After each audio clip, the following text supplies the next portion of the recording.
जदि मु टिके पछकु बा कहि परिबि 1898 मसिया को फेरी जीवी ताहले मु देखि परिबि सेतेबेलर समय बहुत आकर्षणीय थिला, बहुत बढ़िया समय सेतेबेले थिला। कल्पना कर जे तुम पाखे गोटे गोल्ड बार अछि बा सुनार गोटे खंड अछि, किंबा तुमे माने पेंसिल ले थिबा ग्राफाइट को कथा भी भाबी परिबो बा एठी ग्राफाइट को भी उदाहरण सहकारे नै परिबो। एहा पई दुईटी जाक होउची बढ़िया उदाहरण। एबे ए दुईटी चित्र को देखो। एबे मु कोन करिबि, ए जो सुना खंडटी मो पाखरे थिला ताको मु छोट छोट खंड करिबि। देखो मैं भलिया भाबरे छोट छोट खंड कली, ता अधा को पुणी आउथरे छोट छोट खंड कली, ताको पुणी आहुरी छोट छोट खंड कली। एमिति बहुत सारा छोट छोट खंड मु करि चलिली एवं शेष रे एमिति एक स्थान रे मु पहुंचीबि जेउठी सुनार एक छोट कणिका हमकु मिलिबो, जहाकू आउ छोट खंड करि हेबो नाही। गोटे सुनार एई भली छोट कणिकाटे मिलिबो जहाकू आउ कोन करि हेबो, छोट करि हेबो नाही, जहाकि सुनार सबुठारु क्षुद्रतम कणिका हेबो। ताहाकू आउ कोन करि हेबो नाही, आउ काटि हेबो नाही बा छोट करि हेबो नाही। एबे चलो आमे ग्राफाइट कथा देखिबा। आमे जानि जे ग्राफाइट हेउची कार्बन रो एक रूप। जेतेबेले आमे ग्राफाइट को बा कार्बन को छोट छोट खंड करिबा, जे भली आमे सुन्ना को कले आको मध्ये ए भली छोट छोट खंड करिबा, ताको पुणी आहुरी छोट छोट खंड करिबा। एई भली एतले छोट छोट खंड आमे करि चलिबा, शेष रे हमकु कार्बन रो एक छोट कणिकाटी मिलिबो। जेपरि कि हमकु सुनार कणिका मिथिला, सेही भली कार्बन रो गोटे छोट कणिकाटी हमकु मिलिबो, जहा हेउची कार्बन रो क्षुद्रतम कणिका बा कहि परिबा सबुठारु क्षुद्रतम कणिका काहार ना कार्बन रो। एहाकू आउ छोट खंड करि हेबो नाही कि काटी हेबो नाही। एठारे आकर्षणीय जिनिस कोन थिला ना उभय सुना आउ कार्बन बा अंगारक एही दुईटी कणिका बहुत छोट छोट अटंती, जहाकू आमे खाली आखिरे भी देखि परिबा नाही। जदि आमे याको माइक्रोस्कोप साधारण माइक्रोस्कोप अंडर रे भी देखिबा को चाहिबा ताहाले भी आमे याको देखि परिबा नाही। तो एहा पई आमुके एक स्वतंत्र उपकरण व्यवहार करबा को पड़िबो, जहाकू इलेक्ट्रॉन माइक्रोस्कोप बोली कुहा जाय, जहा विषय रे आमे परे पड़िबा। ताहाले आमे सुनार जो क्षुद्रतम कणिकाटी पाइले एवं कार्बन बा अंगारकर जो क्षुद्रतम कणिकाटी पाइले, आको आमे आउ काटी परिबा नाही बा याको आमे अनकटेबल बोली कहि परिबा बा याको आउ छोट छोट खंड करि हेबो नाही। ताहाले ए जो क्षुद्रतम कणिका को आमे कोन बोली कहिबा ना एहाकू परमाणु बोली कुहा जाय। ताहाले ए छोट क्षुद्रतम कणिका को कोन परमाणु बोली कुहा जाय। ताहाले जदि आमे ए परमाणु को विपरीत दिगरु देखिबा ताहाले आमे कोन देखिबा, ताहाले परमाणु हेउची पदार्थर क्षुद्रतम कणिका जेउ गुड़िक एई भली भाबरे एकाठी मिसी कोन करिथांती, गोटे ऑब्जेक्ट बा पदार्थ तयारी करिथांती। मु कहि परिबी एठी अगणित सुनार परमाणु गुडाक एठी मिसी के गोटे गोल्ड बार तयारी कले।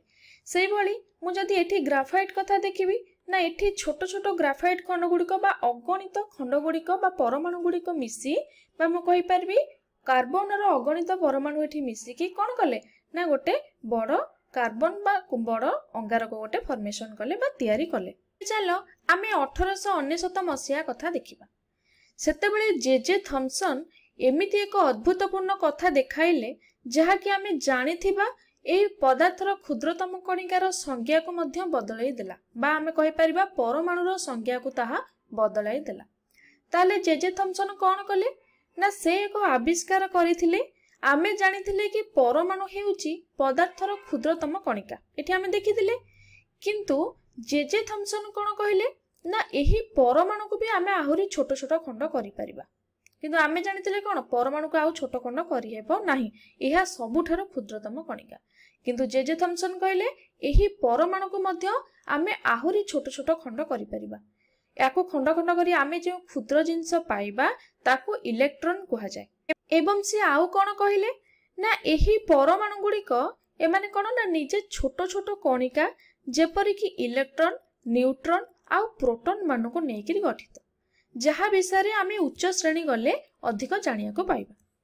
आमको बहुत सारा हाराहारी जिनिस कल्पना करिया पई परमाणु को पदार्थर क्षुद्रतम कणिका बोली नेबा ठीक, काहेकि ना एहा को नै आमे बहुत सारा वैज्ञानिक तत्व को बुझी परिबा बा आमे रासायनिक तत्व को मध्य बुझी परिबा, जहा कि आम चारि पार्श्व रे अहरह चालू अछि। सब को चलो एबे आमे उदाहरण सहकारे बुझिबा।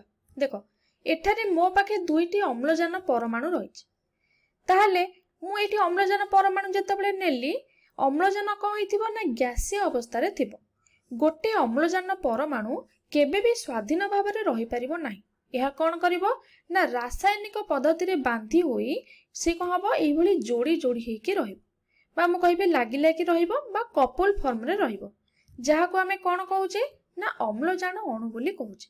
सेई भली जेतबेले मु हाइड्रोजन रो उदाहरण नेबी, दुईटी जे हाइड्रोजन परमाणु नेली, एहा कौन करिबो ना एई भली भाव रे बांधी होबो बा एई भली भाव रे जोड़ी हेकी रहिबो बा कपल फॉर्म रे रहिबो। यह कौन हेबो ना रासायनिक उपाय रे बा रासायनिक पदार्थ रे एई भली भाव रे रहिबो बा केमिकली से बॉन्डिंग हेकी रहिबो। ताहले एठी कौन हैला ना दुईटी हाइड्रोजन परमाणु मिसी हाइड्रोजन अणु सृष्टि कले। एठारे कौन हेतिला ना दुईटी अम्लजान परमाणु मिसी अम्लजान अणु सृष्टि कले। ताहले जेतबेले परमाणु द्वय बांधी हेकी एई भली रहुचंती बा कपल फॉर्म रे रहुचंती, सेतबेले से अणु फॉर्मेशन करूचंती बा अणु तयारी करूचंती। ताहले दुई बा ताठारो अधिक एका प्रकार परमाणु केमिकली बॉन्ड होई रहिले बा रासायनिक उपाय रे बांधी होई अणु सृष्टि करूचंती। एठी मु जे अम्लजान परमाणु दुईटा नेइची, एका टाइप रो नेइची, एठी मते अम्लजान अणु मिलिला। एठी मु हाइड्रोजन परमाणु नेइची, दुई जन जाको एका, तापर मते कोन मिलिला हाइड्रोजन अणु मिलिला। तो खाली एका प्रकार रो परमाणु मिसे कि अणु तयारी करि नथांती। एईटा ही इंटरेस्टिंग कथा कोन ना एका टाइप रो न मिसी दुईटा भिन्न भिन्न प्रकार परमाणु मिसी कि मध्य अणु तयारी करि परिबे। एबे देखो मु उदाहरण देखौची। देखो एठी मु कौन नेली ना दीटा हाइड्रोजन परमाणु बा गोटे हाइड्रोजन अणु एई पळी बांधी होई रहिचंती, मु ताकू नेली। तापरे मु कोन करली गोटे अम्लजान परमाणु को एठी नेली। दुई जण जाको कोन हेले ना बांधी हेले, केमिति ना केमिकली।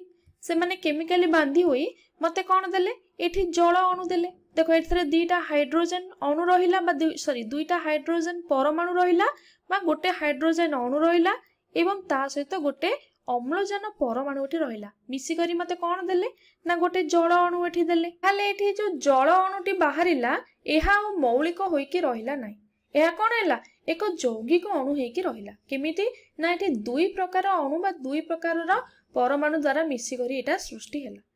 ताहले मौलिक अणु कोन ना मौलिक अणु होची सेई गुडाक जहा समान प्रकार परमाणु द्वारा गठित होइताय बा मु कहि परिबी जेतेबेले समान प्रकार परमाणु बांधी हुअंती बा कंबाइन हुअंती केमिकली, ताहले माने कोन सृष्टि करंती ना मौलिक अणु सृष्टि करंती।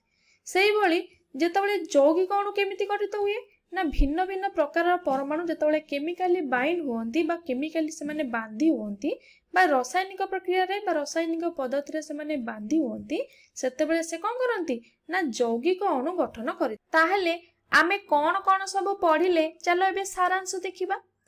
ना आमे देखिले वस्तुर क्षुद्रतम कणिका को परमाणु बोली कुहा जाय, जहा को आमे आ भाग करि परिबा नाही बा छोट छोट खंड करि परिबा नाही। एवं परमाणु गुडी को कोन होंती ना एई भली भाबरे कंबाइन हेकी कोन तयारी करंती ना अणु तयारी करंती। जेपरि के सुन्नार एई छोट छोट परमाणु गुडी को सब कोन हेले मिसी करिबा कंबाइन हेकी एटी कोन कले सुन्नार बार तयारी कले। सेही भली जेतेबेले रासायनिक पद्धति रे दुई बा दुई रु अधिक परमाणु मिसंती सेतेबेले कोन हुए ना अणु सृष्टि होइते।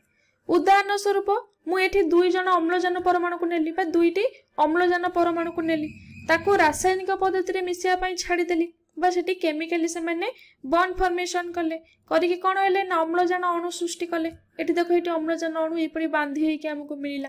सेही भली मु एठी गोटे हाइड्रोजन अणु को नेली, ताकू कोन कली केमिकली बाइंड होबा को छाडी देली बा केमिकली से कंबाइन हैला काहा सहित ना गोटे अम्लजान परमाणु सहित से रासायनिक पद्धति रे मिसिला। मिसिकी कोन सृष्टि करिवो ना गोटे जल अणु सृष्टि करिवो। एठी हमें देखिले परमाणु परमाणु सहित मिसिकी अणु सृष्टि कला। एठी इंटरेस्टिंग कथा देखिले ना अणु परमाणु सहित मिसिकी एठी भी अणु सृष्टि करूची।